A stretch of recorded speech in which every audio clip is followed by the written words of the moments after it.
सात संगतजी, प्रेमाने बोला धन निरंकार जी.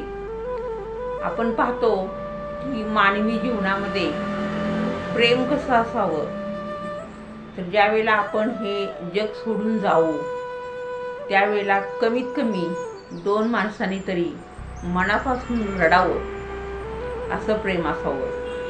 काही जण म्हणतात की युद्धात आणि प्रेमात सगळं माफ असतं. काही जण म्हणतात की प्रेमामध्ये कुठलाही तह किंवा व्यवहार होत नाही.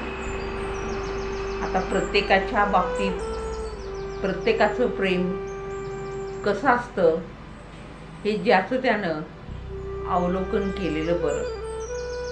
पण प्रेम हे प्रेम असतं.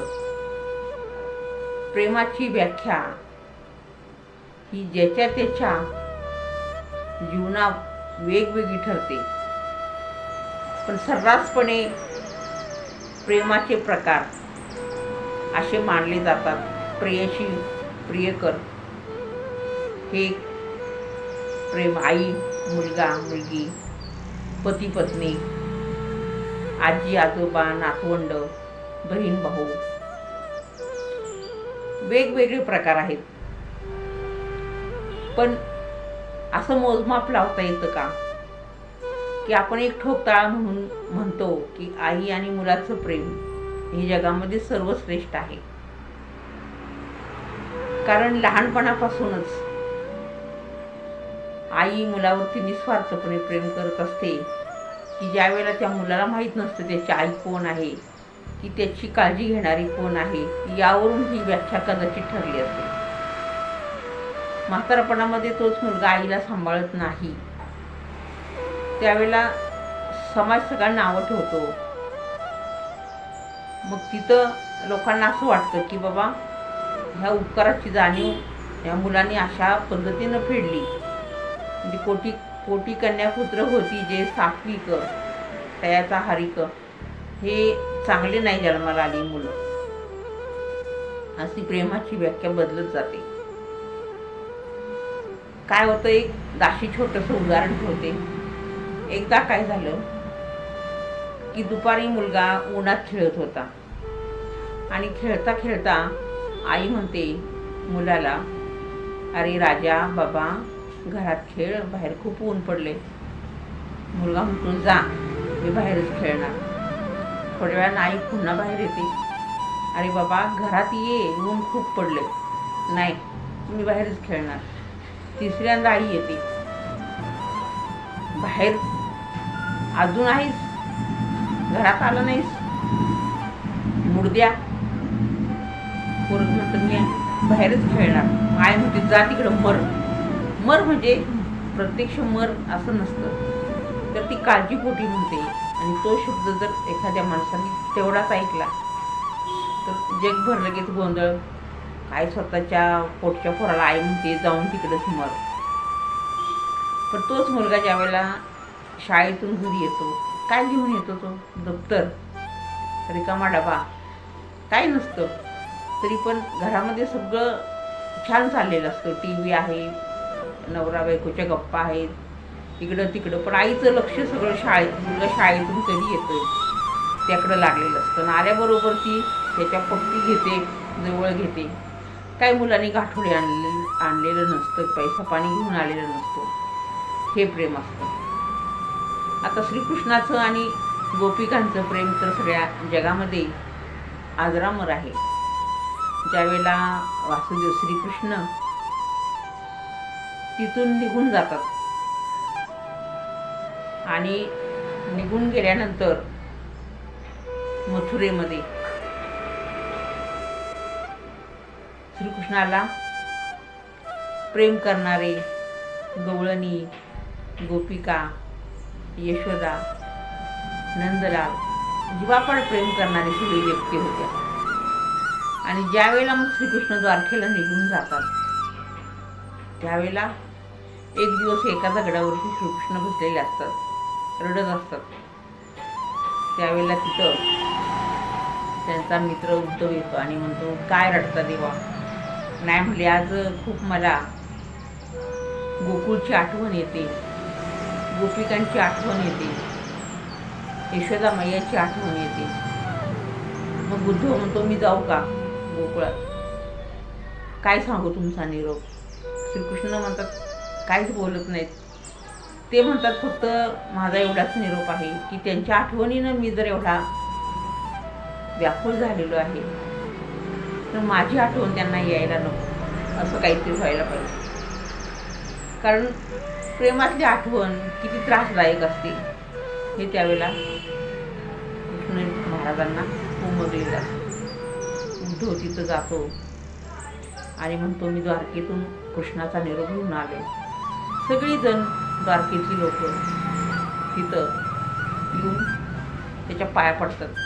आता काय निरोप आणलाय, काय निरोप आणलाय, उत्सुकता सगळ्यांना लागलेली असते. आणि तो ज्यावेळेला तिथे येतो त्यावेळेला तो स्वतःच सांगत बसतो, श्रीकृष्ण असा आहे, श्रीकृष्ण तसा आहे, श्रीकृष्णाचा स्वभाव असा आहे. पण श्रीकृष्णानं काही सांगितलेलं नसतं तरीसुद्धा तो नुसती अशी टिमकी वाजवत असतो. मग राधा तिथं थांबलेली असते.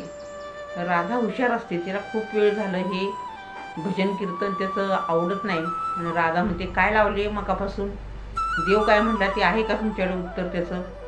कारण देवाने काय सांगितलेलं नसतं. देव फक्त म्हणलेला असतो की त्यांच्या मनामध्ये माझ्या आठवणी यायला नकोत.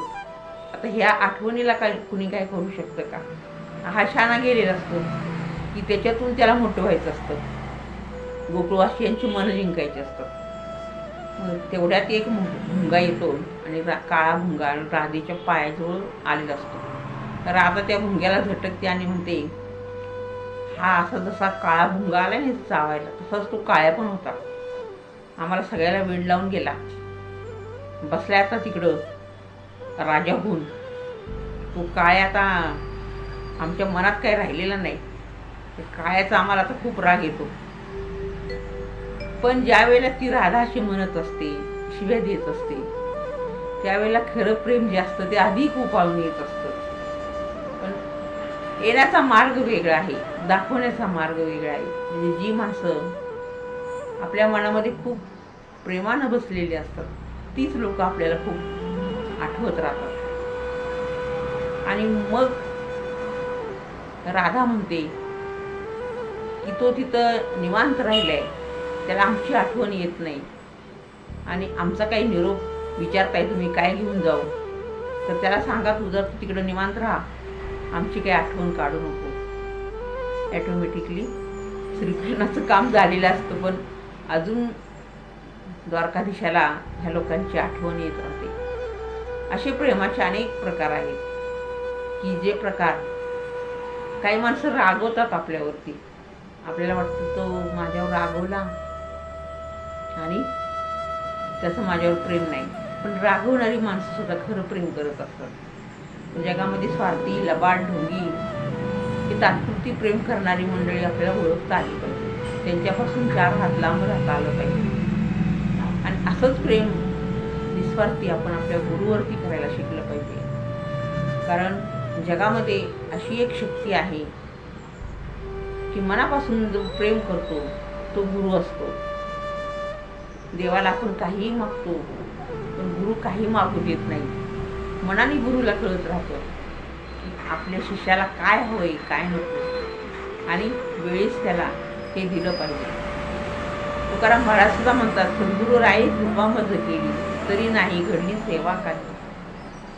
सद्गुरू तुकाराम महाराजांच्या जीवनात उशीर आला, त्यामुळे सद्गुरूचं प्रेम तुकाराम महाराजांच्या नशिबामध्ये जास्त नव्हतं. जाताना एक अभंग हरिपाठात लिहून गेले तुकाराम महाराज, सद्गुरू राई कृपा मज केली तरी नाही घडली सेवा काही.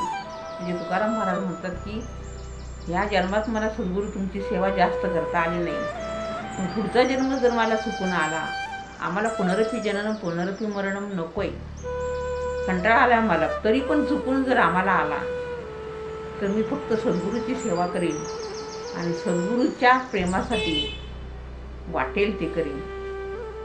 देवाची भक्ती नाही करणार मी फक्त सद्गुरूच्या चरणावर लीन होईल, कारण सद्गुरूचं प्रेम मला भेटलेलं नाही. अशा पद्धतीचे अनेक प्रेमाचे प्रकार आहेत, पण सद्गुरूचं प्रेम हे फार वेगळं असतं की जे प्रेम आपल्याला न मागता सगळं काही देत असतं. दाशीचा व्हिडिओ पुन्हा लांबतोय. नवीन असाल तर चॅनल सबस्क्राईब करा. थोडंसं वेळ काढून दाशीचे व्हिडिओ बघत जा. मन रिलॅक्स होईल. त्याच घटना त्याच गोष्टी ऐकून आपल्याला कंटाळा येतो. दाशीचे व्हिडिओ थोडे वेगळे असतात. लाईक करत जा. आणि सद्गुरू रायांच्यावरती प्रेम आहे तर एक प्यारीसी कमेंट धननिरंकारजी करायला विसरू नका.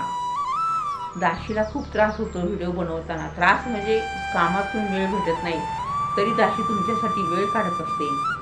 तुम्ही फक्त 2 अक्षरं 3 अक्षरं लिहायला कंटाळा करू नका.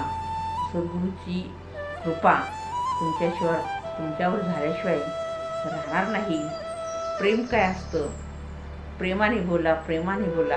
म्हणून आज दाशीला हे सुचलं ते दाशीला तुमच्या चरणावरती मांडलं. तरी नून ते कृती अधिक ते सरती. आवडलं असेल तेच ठेवा, बाकीचं माझ्याकडं परत पाठवा. प्रेमाने बोला. धन निरंकार. रामकृष्ण.